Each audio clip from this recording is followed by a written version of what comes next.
So now, without further ado, it is my pleasure to introduce today's first speaker, Jessica Avery. Jessica, you have the floor. Thank you, Ellen, and good morning, good afternoon to everyone. It is our pleasure to be here today to talk about an issue near and dear to our heart. And if only I was sitting on the beach like this woman is to do it. But unfortunately, I'm in my home office, like I'm sure most everyone joining the call is as well, to talk about the time to press the reset button. I mean, I think we can all agree that decision making is more complex now than it has been at any point in at least our lifetimes. And our goal today is to bring this learning to you and inspire thinking, inspire conversation around what it means to press the reset button at your company and for your business.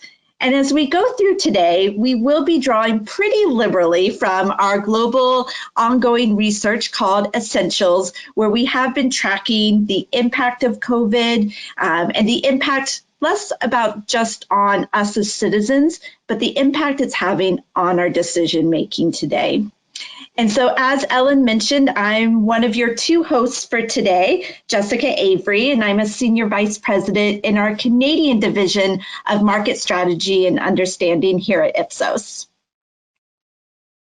And hi, everybody. My name is Chris Murphy. I lead our global MSU team, kind of fixating on market and brand strategy, and so happy to be with you here at the lunch hour in Canada. Jessica, why don't we jump right in? As she mentioned, we're going to be lifting liberally from data from our ongoing Essentials survey, and in addition to the 16 countries where we are constantly quantitatively measuring, we also have a longitudinal ethnographic panel that we tap each month as well. So we're going to show you some quotes from some of those folks today as we go, and we'll start with Vanessa in the US, who, in reflecting back on the year, she said, oh my, this has been crazy. I'm completely speechless. So much has changed. And so much has changed for good. She had a bit of an intended double meaning with that last word. So some of the change that we've observed has been positive, and some of it we believe will be lasting and permanent. So let's just begin with one of the obvious ones, right? We are socializing differently. Obviously, virtual connections have resurfaced a lot of friendships, or resurrected a lot of friendships, and strengthened some distant connections. But it's also kind of ushered in the age of social awkwardness. When we greet one another in person, we don't know, do we fist bump? Do we elbow bump?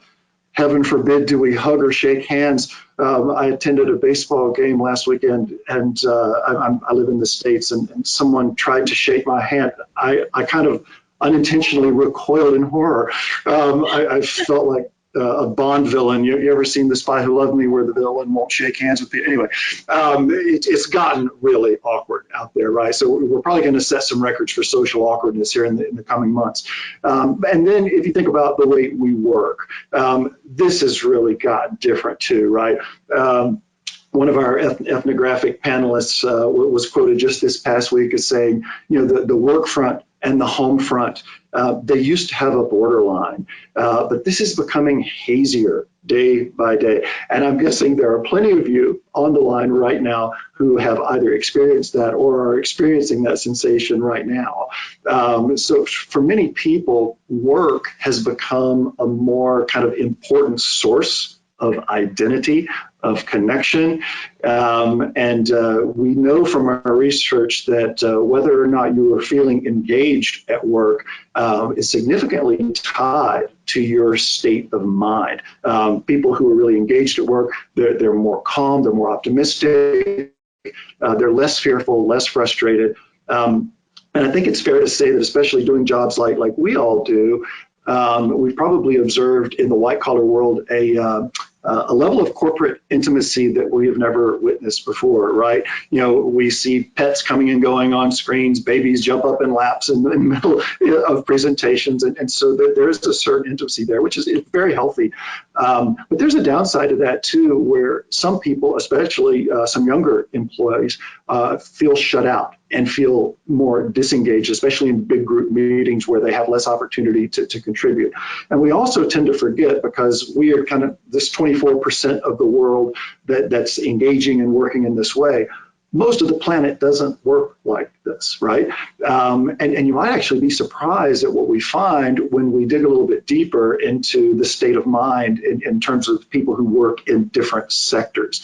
In fact, if you compare kind of the work at home crowd to people who are out there working with their hands, creating things, fixing things, they're actually more engaged at work, and generally speaking, convey larger degrees of general contentment, less stress, less anxiety. There's something about being involved in something tangible that seems to have a tie to positive state of mind. So enough on the work world. We'll come back to it a bit later, I'm sure. Of course, we are buying and consuming very differently. We're going to show you a good bit of data on that in just a moment. And as we're buying and consuming differently, we're also prioritizing differently. Now, this applies to kind of general life planning, but it also applies to very specific product purchase activity. So if we move on, Jessica, to the next, I think we would all agree that right now, things are decidedly different, right, than they were 14 months ago. And we are deciding differently than we did 14 months ago. Now, I won't torture you here with a long lecture on cognitive processing, but we have learned that we process information on a continuum. And our decision-making process is both mindful and mindless in varying degrees, and it depends on the context, right? And in the midst of all of this contextual shift that we've been talking about, and the increasing complexity that Jessica mentioned in her introductory notes, the decision-making process often becomes more deliberative. And brand selection procedures can start to change from some of the more automatic responses that we might have had in the past.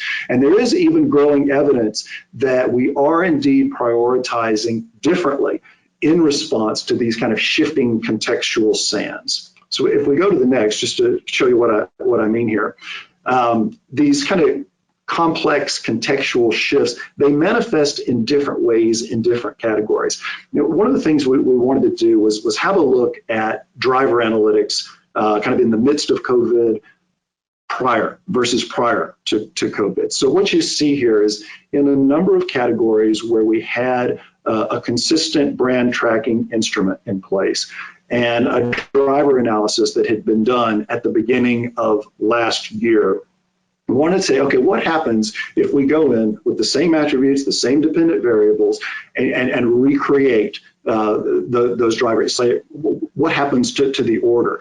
And I think even in the midst of all the contextual shift that we've seen, we were still a little surprised at the magnitude of movement from the pre-COVID era to the during or post-COVID era.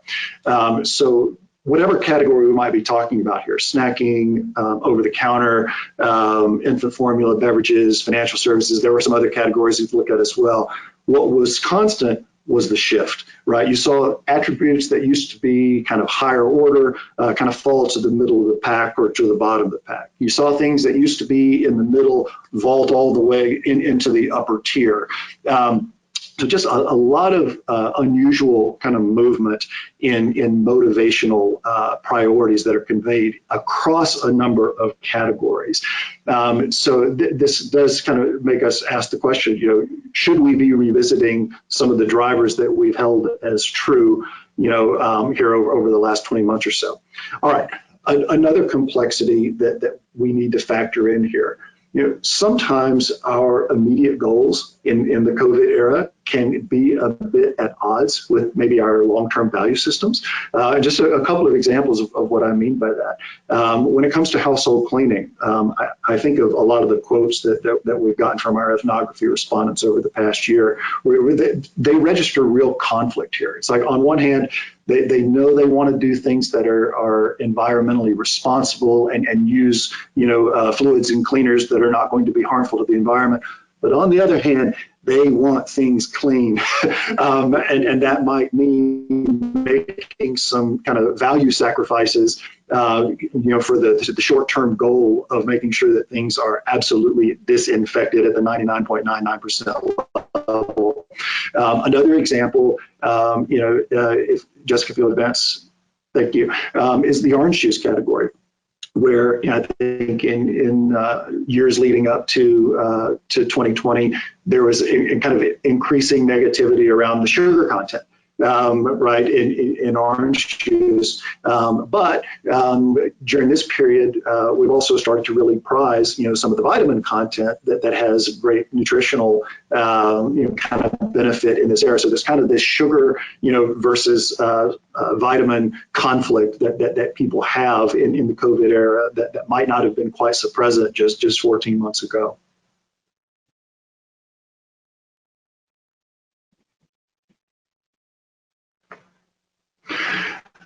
Okay, yet another complication. What we have to remember is that people are at different stages in coping with what I like to describe as the multidimensional crisis, right? This all started as a big global health crisis, but it has mushroomed into something much more than that, right? There have been financial aftershocks.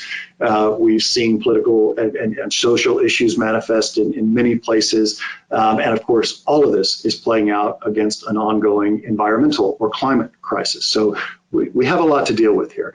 And one of the things that we ask people is to classify themselves into one of these 8 groupings that you see pictured here to describe where they stand in their kind of crisis recovery journey, right? So on the left, you have people who are still kind of in preparation mode. They're making adjustments, they're building routines.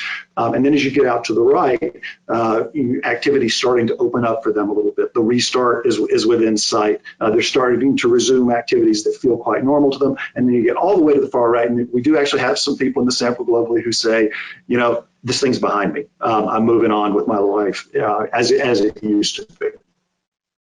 So with that as a backdrop, wanted to give you a feeling for how this curve has shifted over time. So if I flash back to summertime last year, I saw a lot of folks who were starting to shift globally over to the right-hand side. And here we're showing the Canadian data. So a lot of folks are starting to say, okay, I think things are starting to restart a bit. The acclimation started to go down, and it looked like we were seeing some positive signals. If I then flash forward to November, when the second wave started to manifest, now that percentage of people who were in the restart button, you can almost see them lifting and shifting right all the way back to preparation mode. And this happened in a lot of parts of the globe in the same time period. And I think if we go all the way back to like April, May of last year, a lot of us kind of assumed that there would be sort of this stair step or kind of linear recovery.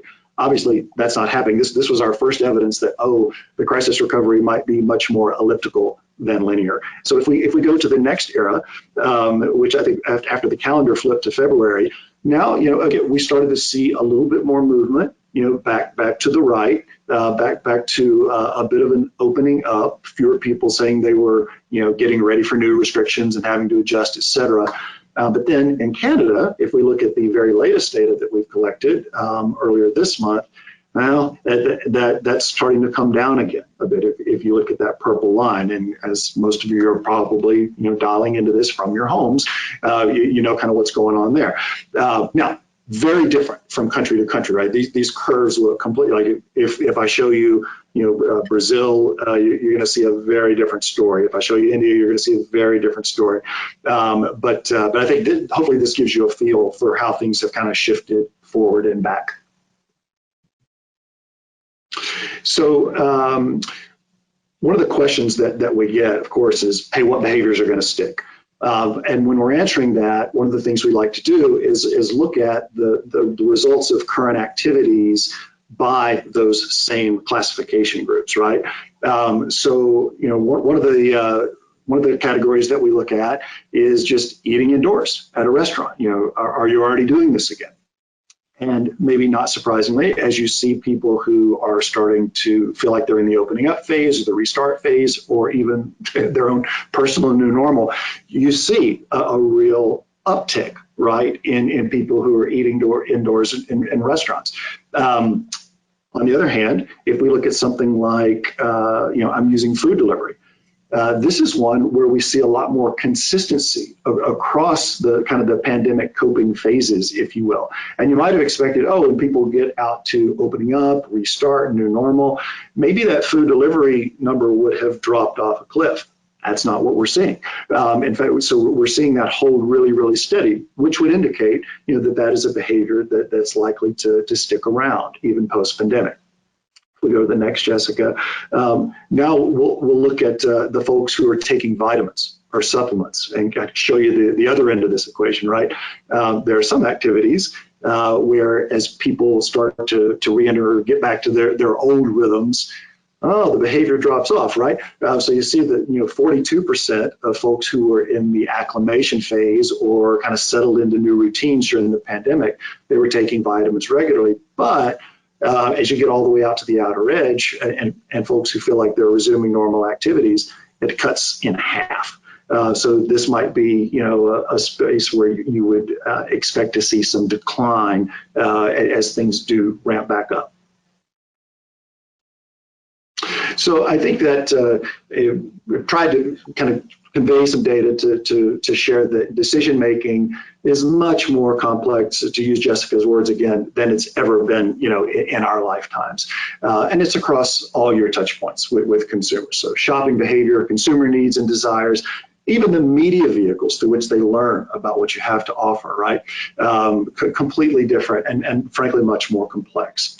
And then if we move on, I think the single question that we get more than anything else is, okay, will things just go back to normal when cases go down? And then of course the accompanying question, when is the new normal, right? That is the big question that we get every day of our lives. So if we go to the next, this is where I have something to say that might be a little sobering. While we might see some evidence towards, you know, reentry globally and people resuming activities and getting back to it a little bit, that is not synonymous with normality. They are not the same thing.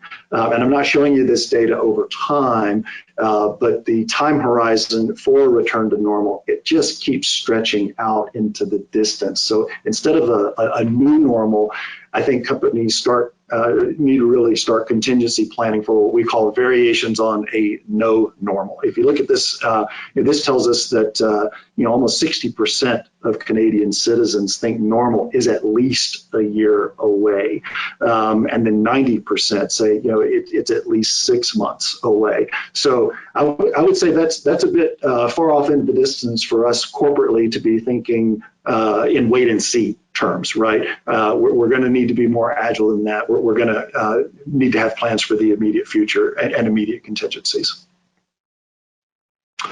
And then just to kind of sum this up with one of our ethnography participants, this is Mark in the US, he said, you know, I think that final milestone, which is really the past few months, is realizing that we are in a new reality, and it's not fundamentally different.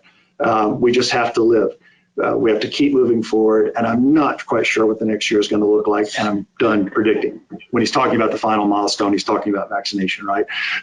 Which leads us to the very next bit. Vaccination, also not perhaps that immediate ticket to normal that you might anticipate. So if we go to the next, Jessica, I think a lot of folks are assuming that vaccination will equate to the resumption of normal activities. And I'm going to show you three different groupings of people here. This first crowd is those who are unlikely to get vaccinated. And we're looking at their projected timeline to normalcy. So this is the same question we looked at a couple slides ago. Of those who are unlikely to get vaccinated in Canada, you can see 91% say, okay, normal's at least 6 months away, right, in the black, orange, and gold bars. But then if I pivot to those who are likely to get vaccinated, I still got a lot of people in those top three groups.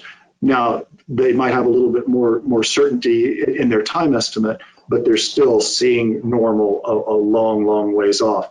And even if I tighten the screws a bit further and look at people who have been vaccinated or at least gotten one dose, again, you might assume, hey, I'm going to see those gold, orange, and gray numbers come crashing down, right? Not so much.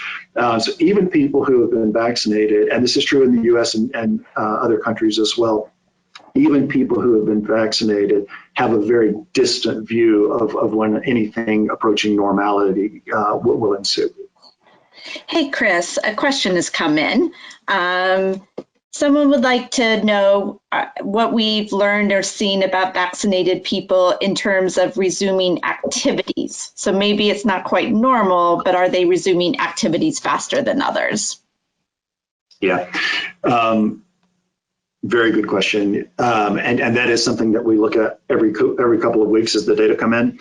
And as of now, again, this might seem counterintuitive, but people who have been vaccinated are generally less likely to re-engage in activities than people who have not. And the reason for that, there's a certain carefulness, a certain cautiousness among folks who were first in line, to be vaccinated and are intending to get vaccinated quickly, that carries over into their activities. So if you ask them about things like going to a restaurant, going to a ball game, going to a theme park, getting on a plane, getting into a hotel, something like that, they are lower on all those things than their unvaccinated counterparts. A little counterintuitive, but true. Well, I think it just nicely plays into the fact that the complexity is here to stay. We can't ignore it. It's going to be here for another year or another two maybe even. And so as we think about it, one of the things we really wanted to bring home is that, yes, absolutely the situation is evolving. No one has a crystal ball, even if they say they do. They don't have a crystal ball. But there remain ways to manage. And really at the heart of managing is planning, putting your customer first, your consumer first, because without a plan, you can't pivot. And to plan, and I can't reiterate this enough, you have to understand what's going on. And these are conversations that we are having on an almost daily basis with our clients. And so we wanted to spend the last half of our time together taking you through three very different client scenarios that Chris and I have worked with various clients on. And they were very different in terms of the context that was influencing them, different in terms of the categories, and different in terms of the information that they currently had available. But the one thing that really was similar and makes them very consistent with each other is that they knew they couldn't sit still. Sitting still was going to equal reduced opportunities. So let's start with scenario one. The scenario of, are you kidding me? I just did foundational research in 2019. Do I need to throw it all out now? And yes, they usually start with this, you've got to be kidding me expression. Somewhat, not all of them quite look like this guy here, but the overall of what do I do now? And is the information I have, are you telling me that I need to start over?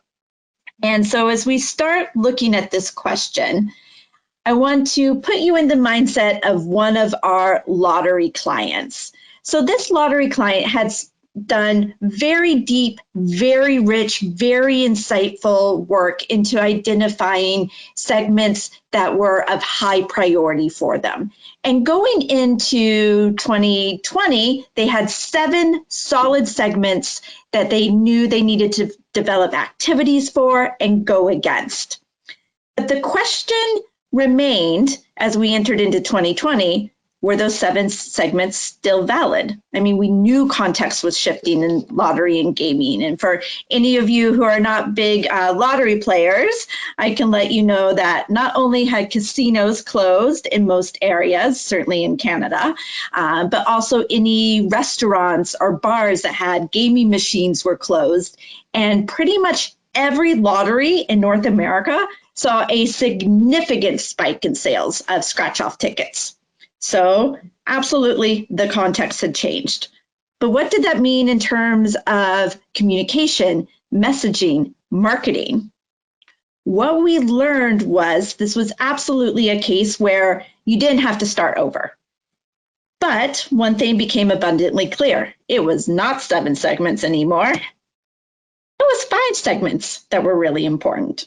And as we dug deeper, what we found is one segment particularly was growing in size. And that was the segment that's more about living for the moment. You know, I don't really have control over my life right now.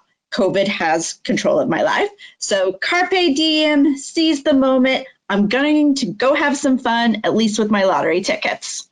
That group was growing quite significantly.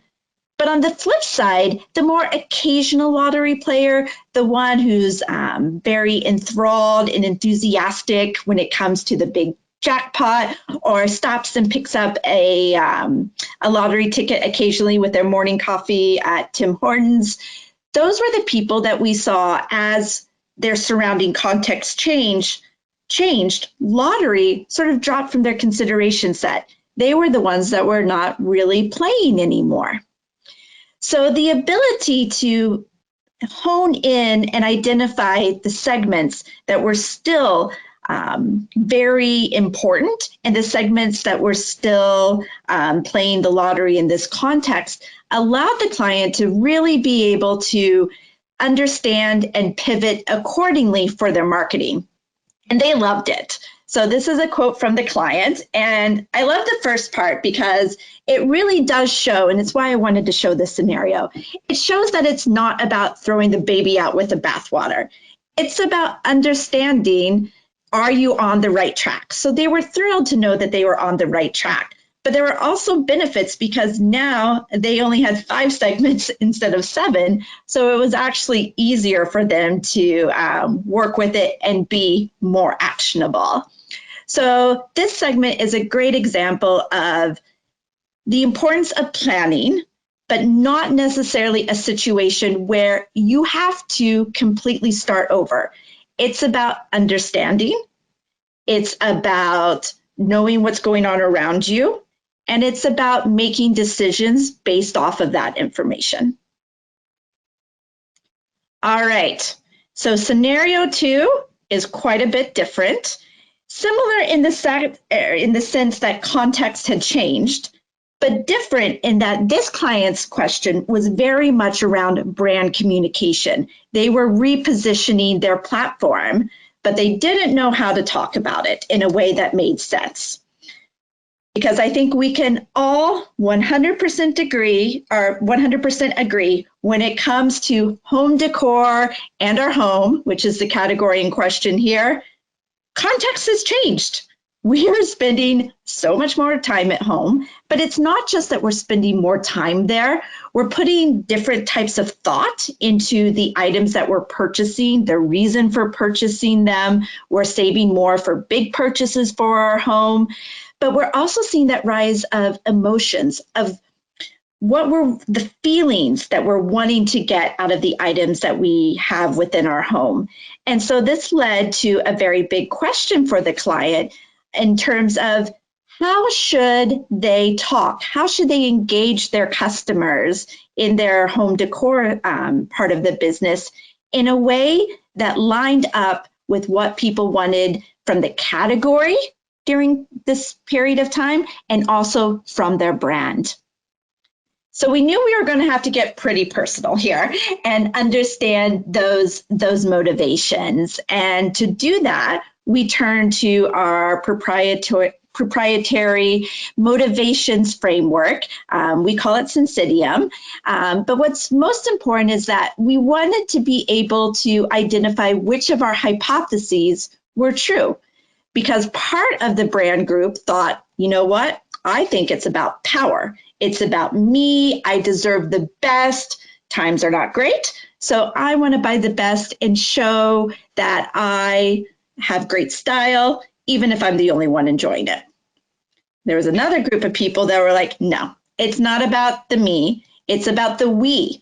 It's about people wanting to build the perfect family home. And if we're all together, spending more time together than we may want, then the home needs to be that perfect place. But not to be outdone, there was another group who also thought it was more about enjoyment, splurge, the fun of being able to buy something new. That was what was driving and what people wanted from their brand. So you can see we had a lot of different ideas. And if you think about home decor in general, you can see how each of those could play a role. But what was the right role for this brand? Well, to answer that, we actually wanted to hear it in their own words, because remember, this was about creative development.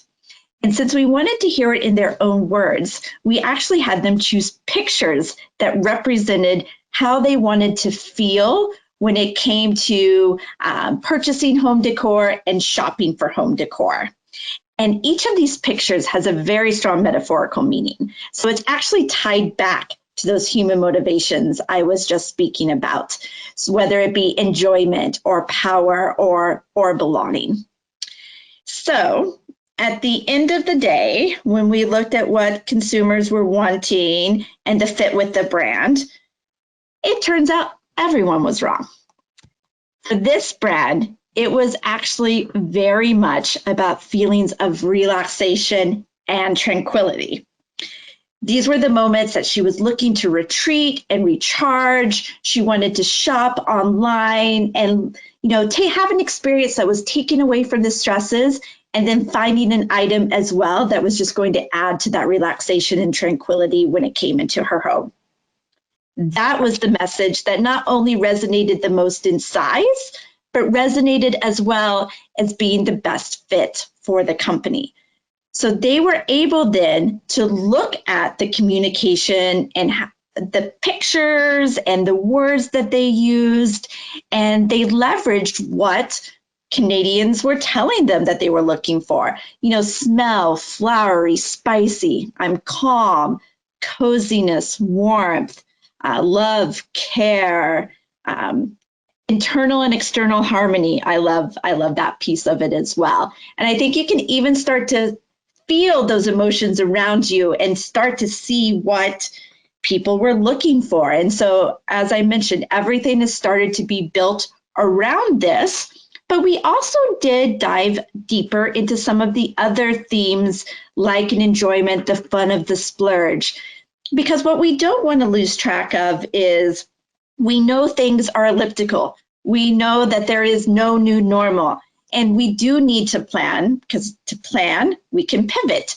And so if we start to see trends moving in different directions, we're ready to go in that sense as well. And that's why I think this is a really cool example, not only because it shows how we can help communicate now, but also potentially how we can further pivot in the future, depending on where COVID takes us down the road.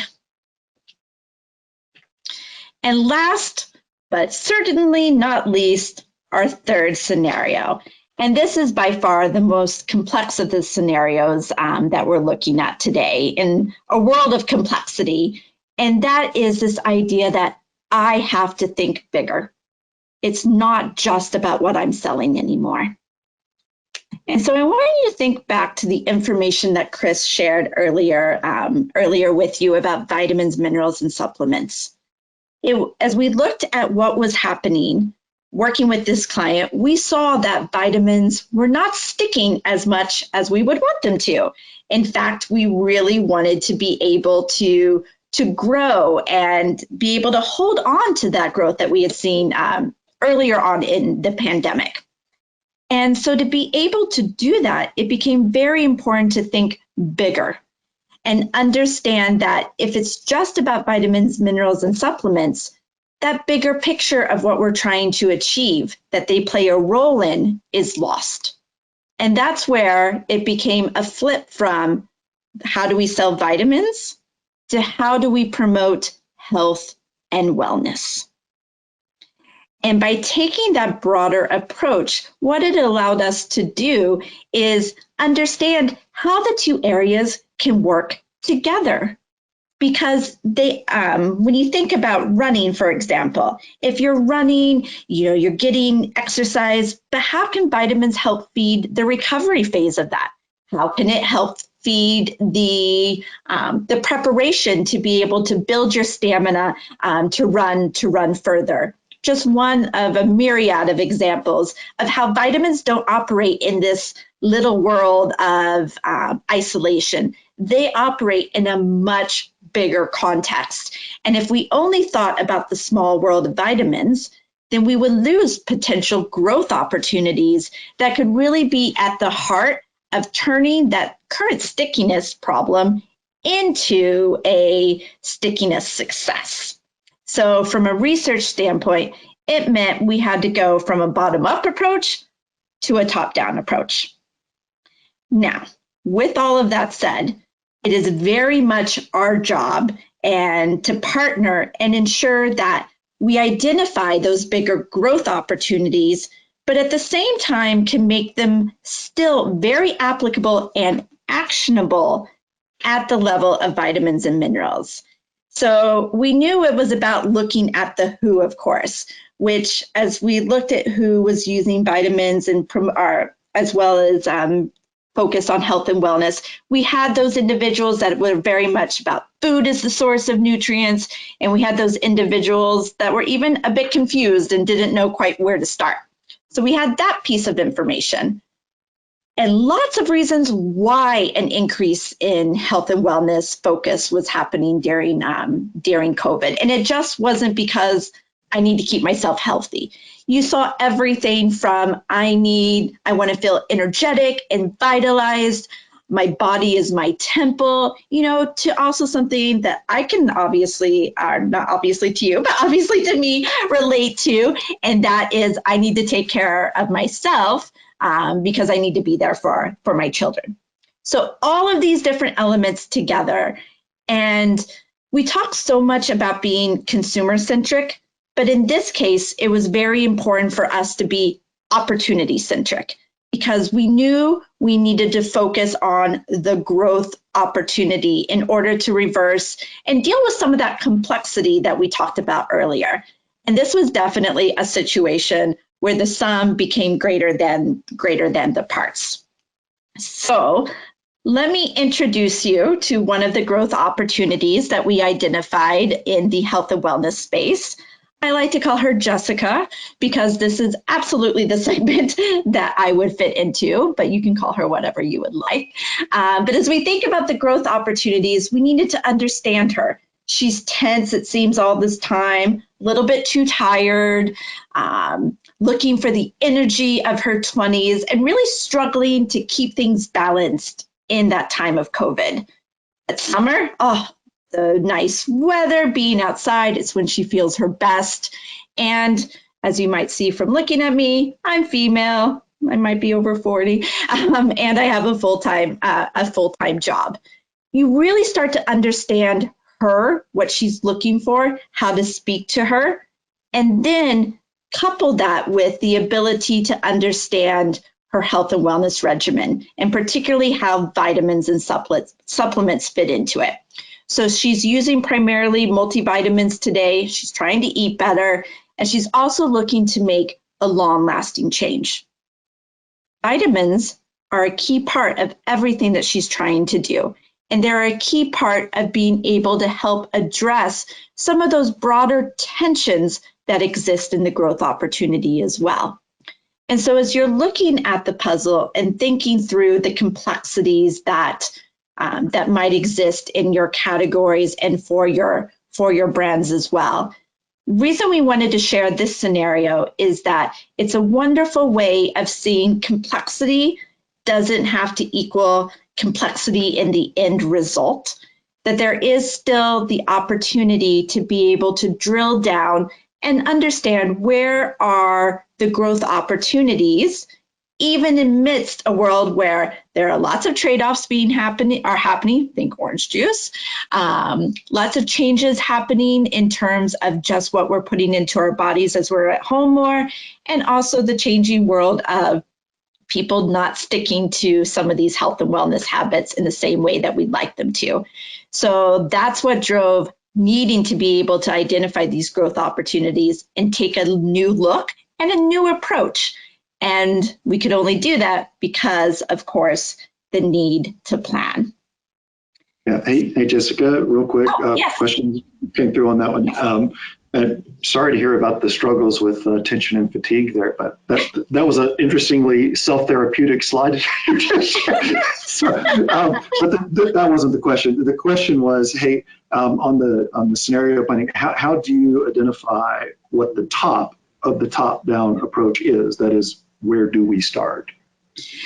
Yeah, and I think there's a variety of different ways that you can go about it. And in this case, what we did is we did elicit consumer feedback and using qualitative research that actually been done throughout the pandemic, but just to really understand some of those deeper reasons why consumers were doing what they were doing, whether it be new exercise routines, changing the food that they ate, or taking vitamins as well. And we did keep seeing these trends of, I just want to have that better health.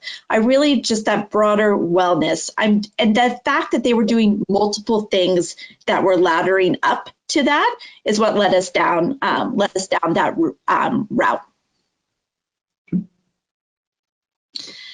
So as we think about the next steps and we bring our time together here to a close, we are moving forward, more vaccines on a daily basis, in Canada especially, but it is with an evolving sense of expectations and an evolving set of timing and what that nature of normality is going to mean. And I think we do have a tendency as marketers, as brand owners, particularly in a time of flux like this, to wait and see what will happen. But the road's bumpy. It's going to be uneven, but waiting and seeing could be one of the most difficult things that we need to be sure that we can find a way to overcome. Because as my son's tennis coach said, no plan, no point. And it doesn't just apply to tennis. It also applies here.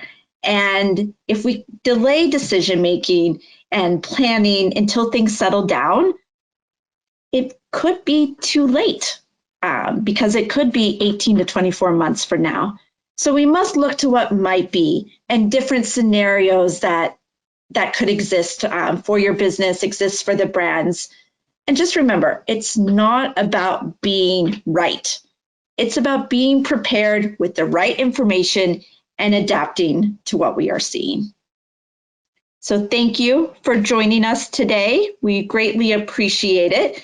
And with that, are there any, Chris, are there any questions in the chat that we have? Just one other thing that we should probably address, and a question that comes often in these presentations. Earlier, we showed some data that said drivers had shifted in a number of categories. And so the natural follow-up question, I think it's on a lot of people's mind is, well, are you saying drivers have necessarily shifted in my category, right? And no, we're not saying that. We're not imposing the learning over 10, 12 categories onto the corporate universe. But what I would say is we've got enough evidence of change that you should have a look. right? That doesn't mean you have to blow up your brand trackers and blow up your segmentation. No, but it does mean there's enough evidence to warrant a revisitation of the data, see what holds up, see what does not, go through the scenario planning that Jessica's suggesting here. Because, I think it is a time for us to definitely revisit our strategic fundamentals, make sure that kind of underlying fact base still holds. Yeah. And just to add to that, Chris, I know that I've seen the entire spectrum over the course of the last few months of where we've seen more nuanced changes, like more in the case of the lottery, and more significant changes as well. So unfortunately, it's a little bit hard to predict, but that's why the planning and the information available is so important. Very good. Well, I think we're a minute over, so we'd better shut down. But thank you so much, everybody, for tuning in. I appreciate the time and attention, and we'll get back on any follow-up questions that we might have missed along the way. Thank you so much. Thank you. Have a good day. Stay safe. I just really want to thank Jessica and Chris for today's really timely and interesting presentation. And thank you, everyone, for joining us. If we didn't get to your question, and I see that we do have some, we will do so by email. And you will also receive an email with a direct link to today's recorded presentation. Of course, we always welcome the opportunity to speak with you directly, so please feel free to reach out to us. That now concludes today's Ipsos webinar. Have a wonderful day.